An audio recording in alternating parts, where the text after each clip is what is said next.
Bulletin का आगाज करेंगे अफसोसनाक खबर से। कराची में 3 हट्टी के करीब झुग्गियों में आग लग गई। 3 फायर टेंडर्स आग पर काबू पाने में मसरूफ हैं। हादसे में मुतासिरीन के अमलाक को शदीद नुकसान पहुंचा है। आग के बायस कोई जानी नुकसान नहीं हुआ। आग लगने की वजह ताहाल मालूम नहीं हो सकी है।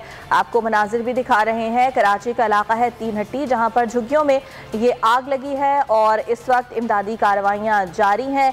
आग को बुझाने की कोशिश की जा रही है। किसी किस्म के जानी नुकसान की इत्तलात मौसूल नहीं हुई हैं। तहम ये बताया जा रहा है कि जो वहाँ पर लोग रह रहे थे उनके इमलाक को नुकसान पहुँचा है। सलमान सलीम हमारे साथ मौजूद हैं, मजीद उनसे जान लेते हैं। सलमान, आगाह कीजिएगा, रेस्क्यू ऑपरेशन की सूरत हाल क्या है? जी बिल्कुल, देखिए मनीषा, अब से कुछ देर कबल जो है ये वाकया पेश आया था। 3 हट्टी के करीब झुग्गियों में अचानक आग भड़क उठी और देखते देखते उसने तमाम झुग्गियों को अपने लपेट में ले लिया है, जिसकी इतना मिलते ही फायर ब्रिगेड ने 3 गाड़ियां जो है वो मौके पर रवाना की। तीनों गाड़ियां जो है वो मौके के ऊपर पहुंच चुकी हैं। आग बुझाने में मसरूफ भी दिखाई दे रही है। रेस्क्यू कर्मी वहाँ पर मौजूद है। अब तक जो है वो कोई किसी किस्म के जख्मी होने की या किसी की जाबाक होने की इतलात मौसूल नहीं हुई है। पुलिस और रेंजर्स वहाँ पर मौजूद है, जबकि आग की शिद्दत जो है वो काफी ज्यादा बताई जा रही है। इससे कबल भी जो है वो इसी तरह एक 3 हट्टी के करीब झुग्गियों में आग लगने का वाकया पेश आया था। अगर हम लोग पहले की बात करें तो वाज़ेह तौर के ऊपर ये देखा गया था कि क्योंकि झुग्गियों के अंदर जो है वो सिलेंडर ज्यादातर चूल्हे की जगह पे यूज किया जाता है, तो पिछली दफा जो है वो उसकी वजह से आग लगी थी। ताहम अब तक इस बार की जो है वो इतलात अभी तक कुछ नहीं मिली है कि आग लगने की वजह क्या है, जबकि जो फायर टेंडर है वो आग बुझाने में मसरूफ है। जबकि हमारे नफरी इलाके को उसने जो है वो इस एरिया को कॉर्डन ऑफ किया है। लोगों को जो है वो वहाँ करीब जाने नहीं दिया जा रहा और रेस्क्यू इदारे भी जो है वो वहाँ पर मौजूद है। तकरीबन ये बताया जा रहा है कि आग की शिद्दत जो है वो काफी ज्यादा तेज हो चुकी है। काले वहाँ पे दिखाई दे रहे हैं। 3 फायर टेंडर जो है वो मौके के ऊपर मौजूद है, जबकि इमरजेंसी भी नाफिज कर दी गई है। वाटर बोर्ड के हवाले से बात की जाए तो वाटर बोर्ड हुक्काम का ये कहना है कि पानी की फराहमी जो है उसको यकीनी बनाया जाएगा। अगर आग नहीं बुझी 3 फायर टेंडर से तो मजीद फायर टेंडर जो है वो भेजे जाएंगे। पानी की जो है वो फराहमी को भी यकीनी बनाया जाएगा। ताहम अभी तक जो है वो फायर टेंडर जिस्सा ले रहे हैं। जी अच्छा सलमान, ये बताइएगा कि आग किस वक्त लगी और अब कितनी देर हो चुकी है फायर टेंडर्स को आग बुझाते हुए?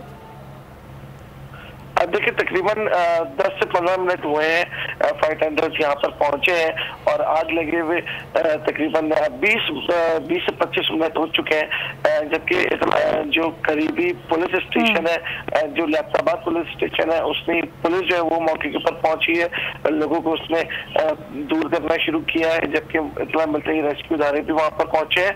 फायर ब्रिगेड काम की जो गाड़ियां हैं वो थोड़ी ताखिर से पहुंची हैं, जबकि आग की शिद्दत जो है वो हम देख सकते हैं क्योंकि जो ठीक है। आग बुझाने का अमल इस वक्त जारी है। सलमान, इस बारे में आपसे मजीद भी जानते रहेंगे। शुक्रिया आपका।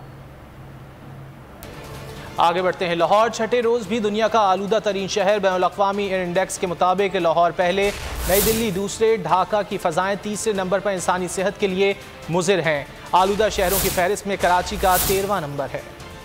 दुनिया के आलूदा तरीन शहर कौन से? तहफ़्फ़ुज़ माहौलियात ने सब बता दिया। लाहौर में फिजाई आलूदगी तशवीशनाक सतह पर आ गई। धुआंधार गर्दो गुबार ने सब धुंधला दिया। महकमे तहफ़्फ़ुज़ माहौलियात ने लाहौर का एयर क्वालिटी इंडेक्स जारी कर दिया। लाहौर फहरिस्त में दूसरे नंबर पर आ गया। AQI 680 तक रिकॉर्ड किया गया। कराची एयर क्वालिटी इंडेक्स की फहरिस्त में 8वें नंबर पर पहुंच गया। दुनिया भर में आलूदगी में दिल्ली पहले नंबर पर है, जबकि ढाका तीसरे नंबर पर रहा। महकमा मौसमियात के मुताबिक तमाम डेटा 24 घंटे की बुनियाद पर मुरतब किया गया है। आलूदगी के खात्मे के लिए इंतजामिया मुताबिक माहौल खराब करने वाले अनासर के खिलाफ कार्रवाइयाँ शुरू कर दी। फिजाई आलूदगी से गले, आँख और सांस की बीमारियों में इजाफा हो रहा है। तबी माहिरीन ने मशवरा दिया है कि शहरी मास्क और ग्लासेस का इस्तेमाल करें। स्मॉग पर काबू पाने के लिए पंजाब हुकूमत ने बड़े फैसले कर लिए। धुआं छोड़ने वाली गाड़ियों पर 200, फसलों की वाक़यात जलाने पर 50,000, धुआं छोड़ने वाली फैक्ट्रीज पर लाख रुपए तक जुर्माना आयद होगा। तमाम महकमों को 50% कम गाड़ियां चलाने की हिदायत की गई है, जबकि लाहौर में निजी दफातर ताहुक्म सानी 50% मुलाजमीन के साथ काम करेंगे। मुल्क में सर्दी आते ही गैस गायब होने लगी। कराची, इस्लामाबाद समेत सिंध, पंजाब और खैबर पख्तूनख्वा के कई इलाकों में गैस की गैर एलानिया लोड शेडिंग जारी है। टांक में 24 घंटों में सिर्फ 3 घंटे गैस निहायत कम प्रेशर पर शहरियों को फराहम की जाने लगी। कराची के सनतकारों ने भी गैस न मिलने की शिकायत कर दी। मौसम सरमा आते ही गैस नायाब हो गई। New Karachi, north Karachi, Korangi, C1 area, Liaquatabad, Surjani, Nagan, Chowrangi समेत दीगर इलाकों में मुख्तलिफ औकात में गैस लोड शेडिंग जारी। डिफेंस और क्लिफ्टन जैसे पोश इलाकों में चूल्हे न मिलने की शिकायत कर दी। शहरियों का कहना है कि गैस न होने के बायस घरेलू अमूर ठप होकर रह गए हैं। यार ये गैस हमारे यहाँ पर आ नहीं रहा, बहुत लोड शेडिंग हो रही है। तीनों टाइम का खाना बड़ी मुश्किल से पक रहा है, हम होटलों से लेके आ रहे हैं। गैस गई हुई है, अभी आएगी 10 बजे। तो बताओ बच्चों को हम क्या खिलाएं, पका के क्या करें, बाजारों से कब तक लें। वैसे ही आवाम पिसी हुई है बिजली के मसले में, पेट्रोल के मसले में, अब ये गैस का मसला और आ गया है। गैस प्रेशर में कमी के बायस लकड़ी फरोख्त करने वालों की चांदी हो गई, कीमतों में मनमाना इजाफा कर दिया। गैस प्रेशर में कमी और तवील दौरानिये की लोड शेडिंग से शहरी सख्त परेशान है और गैस की किल्लत से सिंध भी बुरी तरह मुतासिर है। ऐसे नहीं कि कुदरती तौर पर गैस की किल्लत पैदा हो गई है। सिंध को वफाकी नाअहली और करप्शन की वजह से गैस की किल्लत का सामना है। वज़ीर तवानाई इम्तियाज़ शेख सिंध असम्बली में बरस पड़े, कहा सिंध के अवाम शदीद अजाब में मुब्तला हैं।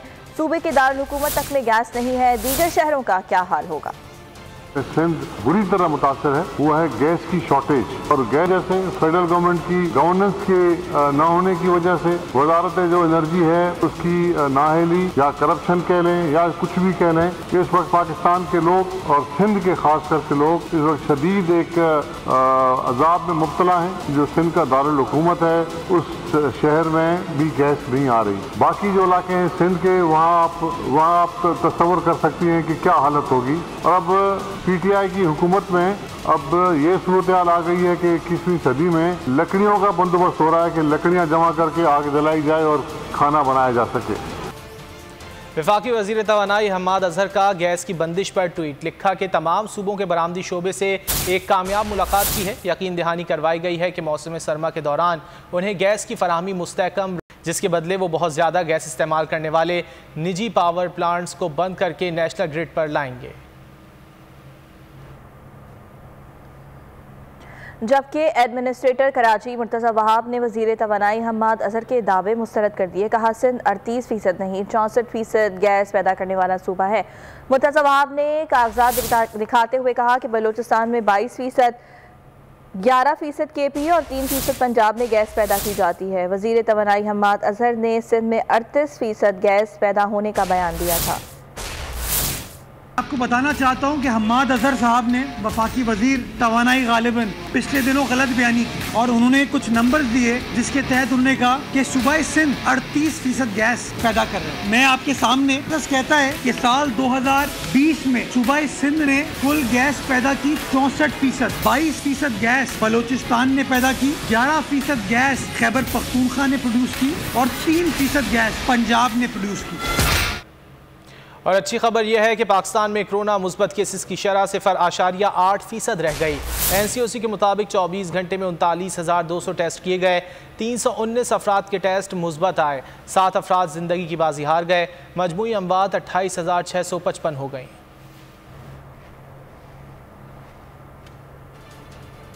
वज़ीर कानून फ़रूक नसीम कहते हैं अपोजिशन कानून साजी में संजीदा नहीं है, इसलिए कोई भी बिल मंजूर नहीं होने देते।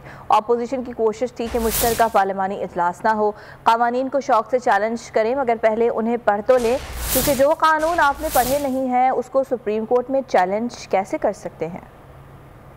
हुकूमत ने सेनेट में अपोजिशन को शिकस्त दे दी। नैब तरमीमी ऑर्डिनेंस, सहाफ़ियों के तहफ़्फ़ुज़ और HEC का बिल मंजूर करा लिया गया। बिलों की मंजूरी पर अपोजिशन ने रबर स्टैम्प पार्लियामेंट के नारे लगा दिए। सेनेट में अपोजिशन की अक्सरियत काम न आई। हुकूमत 3 बिल मंजूर कराने में कामयाब हो गई। हिज़्ब इख्तलाफ ने ऐवान बाला को मछली बाजार बना दिया, रबर स्टैम्प पार्लियामेंट के नारे लगा दिए। Thank you sir, thank you.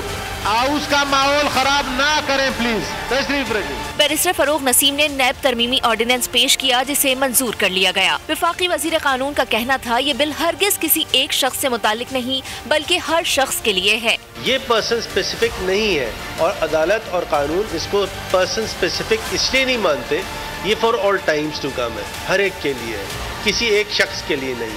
इसमें से urgency there is a lot of urgency involved. वफाकी वजीर शीरी मजारी की जानिब से अली मोहम्मद खान ने सहाफ़ियों के तहफ़्फ़ुज़ का बिल पेश किया। बिल के हक में 35 और मुखालिफत में 29 वोट आए। Sir, I on behalf of Dr. Shireen Mazari, Minister for Human Rights, want to move that the bill to promote, protect and effectively ensure the independence, impartiality, safety and freedom of expression of journalists and media professionals, the Protection of Journalists and Media Professionals Bill 2021 as passed by the National Assembly be taken into consideration. Those who are in favor of the motion में से आए again. Those against the motion में से no. वज़ीर मुमलिकत बराए पार्लिमानी उमूर ने higher education commission तरमीमी bill भी पेश किया जो मंजूर कर लिया गया। और ईवीएम के हवाले से बात करेंगे। समंदर पार पाकिस्तानियों को जो वोट का हक दिया जा रहा है उस बारे में बात करेंगे। तर्जुमान वज़ीर आला पंजाब बराए समंदर पार पाकिस्तानी चौधरी आफ्ताब अहमद साहब हमारे साथ मौजूद हैं। आफ्ताब साहब, बहुत शुक्रिया आपके वक्त का। एक जानिब हम ये देख रहे हैं कि ये जो बिल मुश्तरका इजलास में पास करवाए गए, मुसलसल अपोजिशन की जानिब से इस पर तनकीद की जा रही है, तो हुकूमत कितनी तैयार है? आने वाले इंतखाबात में हम इस पर इम्प्लीमेंट होता देखेंगे? बिस्मिल्लाहिर्रहमानिर्रहीम। शुक्रिया जी मुझे इस प्रोग्राम में लेने का। एक्चुअली जो अपोजिशन है वो पूरी ज़िंदगी ओवरसीज़ पाकिस्तानियों से ये वादा करती रही है कि आपको हम कौमी धारे में शामिल करेंगे। उसके बाद अपोजिशन पूरी ज़िंदगी ये दुआइयाँ डालती रही है कि यहाँ पे एक इलेक्शन इस्तिलाहात होनी चाहिए और यहाँ पे फ्री एंड फेयर ग्राउंड सबको मिलना चाहिए। लेकिन अब जब इमरान खान हुकूमत ने ईवीएम की शक्ल में एक फ्री एंड फेयर ग्राउंड का एक माहौल सबको दिया है, एक मौका सबको दिया है, ईवीएम की वजह से तमाम जो बोगस वोट हैं, तमाम जो लोग मरे हुए हैं उनके जो वोट हैं वो सारे कोई भी कॉस्ट नहीं कर सकेगा। और उसके बाद ओवरसीज़ पाकिस्तानी जो 70 लाख ओवरसीज़ पाकिस्तानी है उनके साथ इमरान खान ने वादा किया था। सिर्फ इमरान खान ने नहीं बल्कि पाकिस्तान पीपल्स पार्टी ने, पाकिस्तान मुस्लिम लीग नून ने, सब ने वादा किया है अपने अपने दौर में कि हम जब भी आएंगे तो आपको वोटिंग का हक देंगे। लेकिन सारी बातें की बातें रही, किसी ने भी उसकी तरफ अमली तौर पे कोई इकदाम नहीं उठाए। अभी पहली दफ़ा इमरान खान हुकूमत ने, हमारी पीटीआई हुकूमत ने इस बारे में इकदाम किए हैं और ओवरसीज़ पाकिस्तानियों को वोटिंग का हक दिया है। लेकिन मैं बड़ा हैरान हुआ हूँ इन पार्टीज को देख के जिनकी क़यादत खुद ओवरसीज़ में रोपोश है, यहाँ पे छुपी पड़ी है, लेकिन वो इसकी सबसे ज़्यादा मुखालफत कर रही हैं। उनकी ओवरसीज़ पाकिस्तानियों से जो दुश्मनी है वो खुल के सामने आ गई है, क्योंकि वो कहते कुछ रहे हैं लेकिन अब जब अमली तौर पे हमारी हुकूमत ने इक़दाम किए हैं तो वो इसको मंजूर नहीं कर रहे बल्कि इसको एक्सेप्ट ही नहीं कर रहे। तो ये एक बहुत बड़ी एक उनके कॉल ऑफ फेल का तजाद खुल के सामने आ गया है। लेकिन जहाँ तक अब ओवरसीज़ पाकिस्तानियों के वोटिंग राइट्स का ताल्लुक है जो पीटीआई हुकूमत ने दिए हैं, तो हमारे 70 लाख पाकिस्तानी जो बाहर बैठे हैं वो हर हल्के में तकरीबन 7 से 8 हज़ार पाकिस्तानी हैं इस वक्त। अगर आप इमेजिन करें कि जब वो 7-8 हज़ार लोग हैं जिनको हम अपने इलेक्ट्रल प्रोसेस से बाहर रखते रहे हैं, वो जब एक्चुअली उसमें वोट डालेंगे तो उसका कितना इम्पैक्ट आएगा। जो क्लोज कॉन्स्टिट्यूएंसीज थी जिसमें नतीजा 2-2 हज़ार 3-3 हज़ार वोट की शक्ल में रहा है, वहां पे अगर 10 हज़ार वोट एक्स्ट्रा डलेगा, मैं ये नहीं कहता कि सिर्फ पीटीआई को वोट डाले, जिस किसी को भी वोट डालें वो, लेकिन अगर जब वोट डालेंगे तो अच्छा आफ्ताब साहब, कता कलामी के लिए माजरत। इलेक्शन कमीशन ऑफ पाकिस्तान ने वाज़े अल्फाज में कहा है कि बेशक बिल मंजूर करा लिए गए पार्लियामेंट के मुश्तरका इजलास से, जरूरी नहीं कि अगला इलेक्शन ईवीएम पे करवाया जाए। जी हम पीटीआई हुकूमत की तो बड़ी नेक नियति है कि अगला हुकूमत ईवीएम पे कराया जाए, लेकिन इलेक्शन कमीशन जो है अगर वो इस बारे में ले तो लाल से काम ले रहा है तो वो उनकी मुझे लगता है कि वो अंदर से हुकूमत के खिलाफ या कानून के खिलाफ या असम्बली के खिलाफ जो कवानीन पास हुए हैं उनकी बदनीयती, मैं कहता हूँ कि उनकी बदनीयती है कि जो कौमी असम्बली जो हमारा सुप्रीम इदारा है जो तमाम कवानीन को पास करता है, अगर वहाँ पे कानून पास हो गया है तो फ़ौरन उनका ये रिएक्शन जो आया है कि ज़रूरी नहीं है कि हम कर सकें। तो मेरा नहीं ख्याल कि रिएक्शन इस तरह का रिएक्शन आना चाहिए था। तो अगर सबसे सुप्रीम इस वक्त पाकिस्तान में जो भी इदारा है वो कौमी असम्बली है जिसमें पूरे पाकिस्तान के जो नुमाइंदे वो बैठते हैं, तो अगर वो एक कानून पास करते हैं तो इलेक्शन कमीशन को उसके ऊपर अमल करना होगा, वो ऐसे नहीं कह सकता। लेकिन आफ्ताब साहब, इलेक्शन कमीशन का मौक़िफ़ ये है कि भारत के अंदर ईवीएम का तजुर्बा किया गया, 20 साल लग गए, दीगर ममालिक में भी काफ़ी टाइम लगा और वहाँ पर भी वो इस तरह कामयाब नहीं हो सका, और यही अपोजिशन का कहना है। तो फिर किस तरह मुमकिन हो सकेगा कि 1.5 साल में इलेक्शन कमीशन ऑफ पाकिस्तान जो है वो इसकी तैयारी कर ले? जी, जरूरी नहीं है कि अगर उन्होंने 20 साल लगाए थे तो हम भी 20 साल लगाएं। हम उनके तजर्बात से तो फायदा उठा सकते हैं ना। टेक्नोलॉजी का दौर है, टेक्नोलॉजी में हर चीज ओपन सोर्स अवेलेबल है। तो अगर किसी ने 40 साल या 50 साल में एक टेक्नोलॉजी तैयार हुई है तो जरूरी नहीं कि हम वो क्रैच से तैयार करेंगे। हम उनका फाइनल प्रोडक्ट उठाएंगे, उसके अंदर जो भी तब्दीली हमें अपने मुताबिक है हम वो कर सकते हैं। और इसी तरह हुई है। और इनका और बल्कि गवर्नमेंट ने खुला चैलेंज दिया है कि आप इसको हैक करके दिखाएं और इसको अगर कोई हैक करता तो हम उसको इनाम देंगे। दूसरे नंबर पे एक बड़ा एक गलत एक रूमर चला हुआ है कि ये जो मशीन है या इलेक्ट्रॉनिक वोटिंग मशीन है ये इंटरनेट से कनेक्टेड होगी। इससे इंटरनेट का कोई ताल्लुक ही नहीं है इसके साथ। ठीक है, आफ्ताब साहब ये भी फरमाइएगा कि अपोजिशन के जो तहफ़्फ़ुज़ात हैं और इलेक्शन कमीशन की जानिब से जो एतराज़ात उठाए जा रहे हैं, क्या हुकूमत अब भी तैयार है उन्हें दूर करने के लिए? जी, हुकूमत सबको साथ लेकर चलना चाहती है। हुकूमत अपोजिशन पार्टी के साथ पहले भी बात करती रही है, हुकूमत अब भी उनके साथ इंशाल्लाह बात करेगी।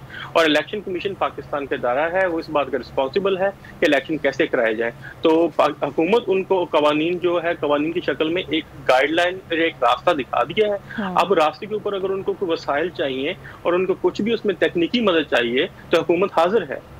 ठीक है, और अपोजिशन की जानिब से जो बात की जा रही है कि इस बिल के खिलाफ वो अदालत में भी जाएंगे, तो उस पर क्या मौक़िफ़ है हुकूमत का? जी, अदालत में जाएं, हमारी अपनी अदालतें हैं, कोई किसी दुश्मन मुल्क की नहीं है। जब अगर वो अदालत में जाएंगे तो हम उनको अदालत में इंशाल्लाह फेस करेंगे। अच्छा आफ्ताब साहब, अगर इलेक्शन कमीशन ऑफ पाकिस्तान भी फरीक बन जाता है तो फिर क्या हुकूमत की हिकमत अमली होगी? जी, ये उस वक्त हमारे वकला और हमारे जो लीगल माहिरीन है वो उस वक्त डिसाइड करेंगे कि उस वक्त क्या रद्द-ए-अमल देना है और क्या किस तरफ हमें पेश होना है। ठीक है, चौधरी आफ्ताब अहमद मौजूद थे और इस बारे में आप हमसे बात कर रहे थे। बहुत शुक्रिया आपका। बोल एंटरटेनमेंट के शोज देखने के लिए हमारे चैनल को सब्सक्राइब करें और बेल आइकन पर क्लिक करना ना भूलें।